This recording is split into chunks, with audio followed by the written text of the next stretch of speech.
Hey guys, it's Holly from The Run Experience. We're talking Couch to 5K workouts today. I am going to break down your weekly training, give you 3 of my favorite workouts. They're going to be totally doable, but nice and challenging. All right guys, so I am doing this video for those of you who have just come off the couch. Literally, maybe you've never run before, maybe you've thought about it or you've tried a little bit of run walking here and there. What I'm going to do is I'm going to break down what a week of training looks like and give you something applicable that you can kind of repeat over and increase, make it more challenging as you go.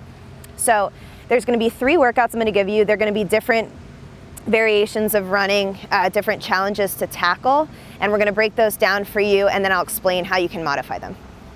All right guys, so several months down the road, you will hopefully be at a point as a runner where you can sustain a good pace. Breathing isn't so much of a complication. You know, you've found your rhythm and you can keep moving for an extended period of time. In the beginning, however, no matter who you are, I was right there too, you are going to have to get used to what that effort feels like and how you can continue and move past it and negotiate with your body past the point where you want to stop. So this first workout of the week that I'm giving you is going to be focused on increasing your distance in a manageable way. So you're going to be working for 30 seconds. You're going to be alternating that with a 30 seconds rest in some way. What this does is it's going to break everything up into chunks so that you're getting comfortable with the fact that your heart rate may come up a little bit, which is fine. You might start to feel a little soreness in your legs, that kind of thing. But you're always going to be layering it with rest in between. So you're going to have that way of breaking it up all the way through. I would start the first week with a 10-minute workout, 30 on, 30 off, hopefully working up to that 10 minutes, and try to increase by 5 minutes each week following, all the way up to 30, and then beyond that, hopefully you're into a new level of training at that point. But start with this. This is an awesome way to get a hold of yourself, get out there, start moving in a very manageable way. Okay guys, so that first workout you did, you had close to 10 intervals, maybe a little bit more of that 30 on, 30 off. You were working for quite a bit of time. This second workout that you're doing, we're going to shrink the number of intervals. You're going to just be doing 6 to 8, but you're going to be working on a slight hill. So the point of this is going to be working on building that intensity, kind of tackling that part of running that really is the struggle point, you know, heart rate coming up and breathing becoming harder all at once. We're going to use the hill for that. Again, you're just going to be working for 30 seconds at a time with rest in between, but it's going to be slightly more challenging. So the way this workout will be is you're going to find a hill that's very shallow, so something that you can definitely move up for 30 seconds, hopefully faster than a walk, maybe a slow jog, something like that. You're going to work for 30 at the top of the hill or wherever you are at the 30 seconds. You're going to turn around, walk down easy, and then you're going to rest at the bottom as you need to recover. Once you feel ready again, you've kind of caught that breath, the heart rate's come down a little bit, you're kind of recharged again to hit the hill. You're going to do this 6 to 8 rounds depending on what you're feeling that day. Again, the point of this is working on building that intensity, which is going to set you up better for the longer distance running. So for this third and final workout that I'm going to give you guys, we're going to introduce strength training in a way that's going to very directly transfer to your running and your running form. The way this is going to work is you're going to be doing your 30 on, 30 off running, but you're going to be including some air squats in between, which is then going to promote hips forward during your running, which I will get to a little bit later.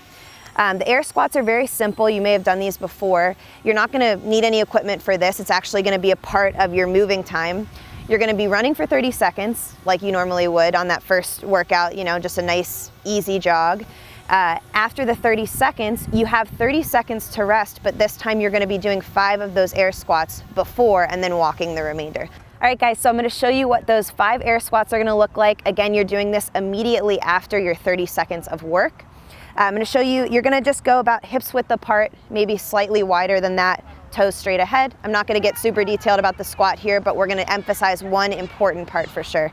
So just a couple of these to show you. I'm going to sit those hips back. Nice and easy. I don't really care how low you're going at this point. The main thing I want you to think about is pushing your hips forward and squeezing your butt at the top.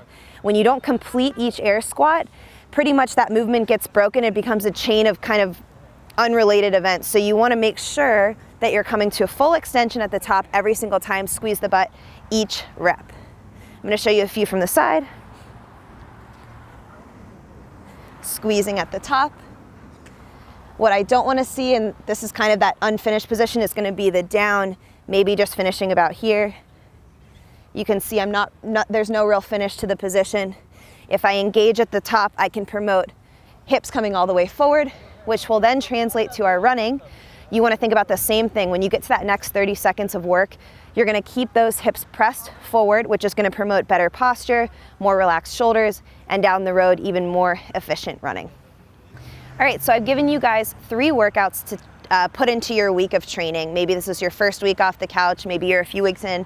This is going to be what you're using as your sole training workouts. You're going to split these up, so you definitely don't want to do workouts 1 through 3 back to back. You're going to give yourself a rest day in between each, maybe Monday, Wednesday, Friday, or Monday, Wednesday, and then one of the weekend days is just fine. You have your distance day, your speed and intensity day, and then that strength day at the end. What I want you guys to be thinking about in between all of these things is some other, ways to kind of stay healthy and moving when you aren't training. A few of my favorites are staying hydrated. That's kind of a must, especially if this is your first time sweating regularly throughout the week. Always keeping that water in all the time, even on days where you're not working out. It's really important. I like to just have a water bottle with me at all times. The other thing is mobility. There is a lot of benefit to stretching, even before and after for 5 minutes will do, and on days off again, just getting your body kind of stretched out. If you're sitting in a desk all day and there's just no movement outside of that, you kind of take away from that training you are doing on your workout days. So we have awesome videos on the channel. We have an awesome beginner running program with a ton of different ways to do this, but foam roller is great. Some basic stretches, a few minutes each side, that kind of thing is really important. And then lastly, make sure you're resting. Make sure you're getting plenty of sleep. You're going to be tackling a bunch of new stuff and in different capacities and for different distances and stuff. So you're definitely going to be a little bit more tired. You want to make sure you're making up for it on the other end with your sleep. So think about all those things, hit those workouts, and let me know how it goes. Guys, as you get into running and are looking for more workouts and ideas to get started, we have an awesome beginner running program, 2 weeks of free training for you. We have workouts in there, some mobility stuff, some ways to get moving that might not be running necessarily. All you have to do to get those free workouts is to put your name and email in when you click the link at the end of this video. It'll take you to that place. You put your name and email in, we send those to you, and you can get started. If you liked this video, make sure you hit that like button down below.